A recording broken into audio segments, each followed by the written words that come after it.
मेरी शादी के समय में काफ़ी सुंदर और मेरा फिगर भी अच्छा था, मगर शादी और बच्चा होने के बाद मेरे शरीर में काफ़ी बदलाव आ गया था। अब मेरा शरीर मोटा हो गया था और जहाँ तक मेरी उसकी बात है तो वह एकदम से निराश हो चुकी थी।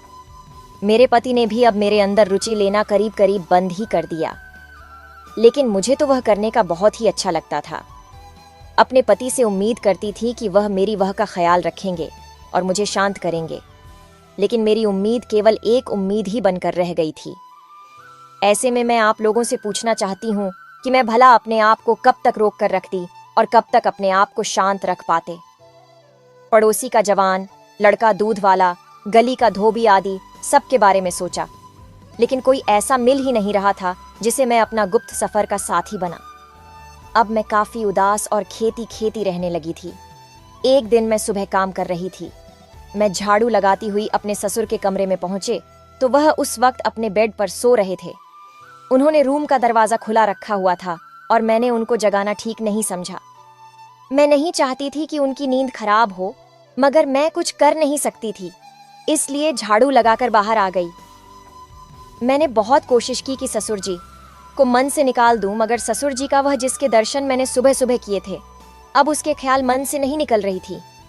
बहुत सोच विचार के बाद आखिर में इसी निष्कर्ष पर पहुंचे कि मैं अब अपना सारा सुख शांति ससुर जी से ही पूरा करवाऊंगी। अगले ही दिन से मैंने इसके लिए अपनी प्लानिंग भी शुरू कर दी।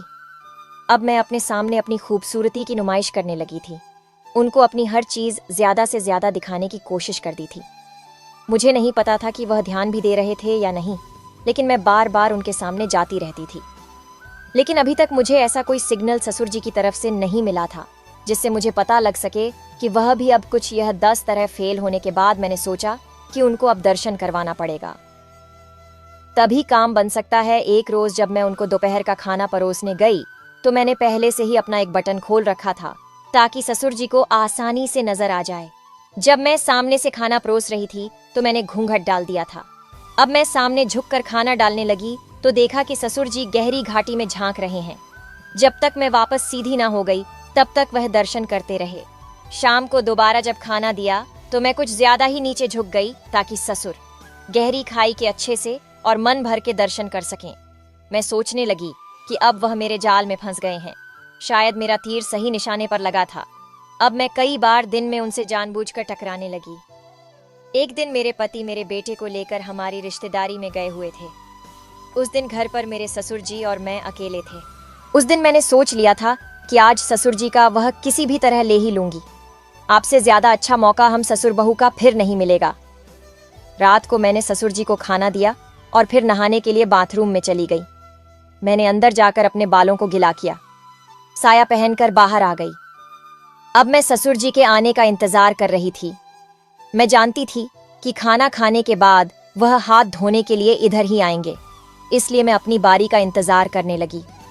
मैंने सोच रखा था कि मुझे क्या करना है।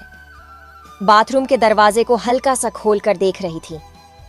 जब वह मुझे आते हुए दिखाई दिए तो मैं बाथरूम से बाहर निकलकर दूसरी ओर घूम गई। फिर ससुर जी को देखकर मैंने चौंकने का नाटक किया और वहां से घबराकर भाग गई। ससुर जी समझ नहीं पाए कि यह अचानक से क्या हो गया। अब मैं अपने रूम में छुपकर उनको देखने लगी। वह अभी भी उस घटना के बारे में सोच रहे थे। फिर वह सोचते हुए ही हाथ धोकर अपने रूम की ओर चले गए। अब मैंने 2 पीस वाला एक जालीदार गाउन पहना और अपने बालों को संभाल कर लिपस्टिक लगाई और 12 बजे के करीब उनके रूम की गोट चाहिए। मुझे पता था कि वह इस समय तक सो जाते हैं। मैं उनके रूम में पहुंची तो देखा कि वह सामने बेड पर सो रहे थे।